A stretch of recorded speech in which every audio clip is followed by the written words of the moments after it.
we're here at the end of April and on the doorstep of primary season. You've got this series of votes coming up over the next couple weeks in North Carolina, Kentucky, Georgia, a number of other states where we're finally going to see, I think, some definition come to the Senate map. I think the one to really watch is North Carolina, what happens with Thom Tillis, right? The GOP establishment wants this candidate to go against Senator Kay Hagan. They think he's the best shot. And that's sort of one state where you've seen the Democrats kind of start the general election early, right? That you have Senate Majority PAC, this sort of Harry Reid endorsed outside group on the air attacking Thom Tillis for his former chief of staff having an affair with a lobbyist, things like getting dirty pretty early in that race. Absolutely, and the get of the vote stuff has already come up in that race as well. I was down there, and you had unions and others really starting to try to do the turnout machine earlier than you would necessarily expect in a lot of these races. What do you think is happening in Georgia? That to me seems to be one of those races where the establishment has a lot to lose there. Well, they sure do, and it's also one of these states like North Carolina, like Kentucky, where in a lot of ways the establishment is the only side that's showing up to play, right? That you have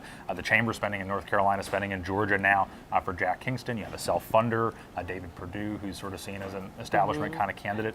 You don't have the Club for Growth in that race. You don't have the Senate Conservatives Fund even in that race. They're in Kentucky. But, if we get to the end of this month and not a single Tea Party candidate makes it out of a primary, I don't think anybody's going to be surprised. I don't think a lot of people thought that Kingston was necessarily going to pull it out in the beginning of that race, and now you look, he seems like the formidable person. Well, and it's one of those races where if Republicans draw the wrong candidate, you could end up with a competitive general election, right? But a place where you're not even talking about anymore, a guy we're not even mentioning in the context of primary season, Mitch McConnell, was supposed to be one of the toughest primaries of the year, and where are they now?